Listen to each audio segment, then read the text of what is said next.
There's no excuse for the fact that we find ourselves in the middle of a government shutdown. I thought it might be helpful to you, however, if I could give you a little bit of background on where we are, how we got here, and what I'm trying to do to get us out of this mess.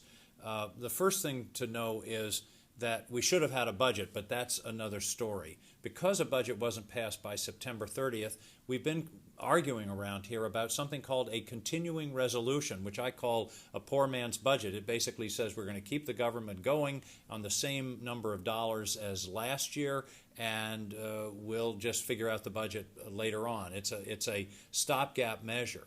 The problem is that the Republicans in the House attached a rider to this stopgap budget bill, which essentially would have defunded the Affordable Care Act, so-called Obamacare. That was sent over to the Senate. The Senate, the Democrats plus me and Bernie Sanders said no for two reasons. One, I think the Affordable Care Act has a major contribution to make to American society. I think people deserve to have the opportunity to have health care coverage. But secondly, what really bothered me was the process of holding the entire United States government hostage until one group of legislators got their way on an unrelated piece of legislation. So what's been going on here for the past 2 or 3 days is the Senate keeps sending back the continuing resolution clean. No riders, no extraneous amendments, just let's keep the government funded, and then we'll discuss the Affordable Care Act or the bigger budget issues or the debt ceiling in another context, but not in the context of a gun being to our heads.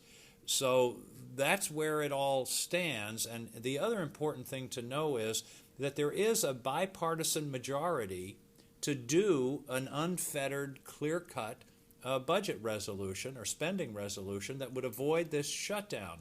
The problem is the House leadership, the Republican leadership in the House, won't allow the House as a whole to vote on that proposal. And that's really what the problem is. So there's a small segment within the Republican caucus in the House that won't allow the Speaker to bring what they call a clean continuing resolution without extraneous amendments to the floor of the House. That would solve it today. I was on a conference call this morning with a number of members of both the House and the Senate, including Republicans, a lot of Republicans, and the word I got was if the Senate proposal, which we've now sent over 3 times, was allowed to have a vote on the House floor, it would pass, and this would all be over. Now, what am I trying to do? Everything I can, talking to people, talking to Republicans, to Democrats, to House members, to see if there's some way we can get out of this. The problem from me as a principle, though, is although everything about me is to try to find common ground, to find compromises, to get things moving, I'm really concerned about the precedent of negotiating in a situation where someone basically is holding the entire government of the United States hostage. I think that's a bad precedent.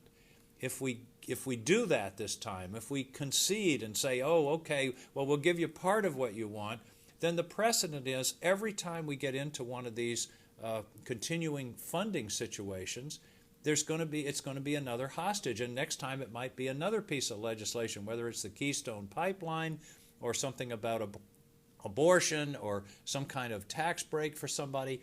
I think that's a terrible precedent to establish, and that's why I've basically said, look, let's do this in a clean way, and I'm perfectly willing to discuss all these other issues, but not in the context of the whole government or the economy of the United States being held hostage.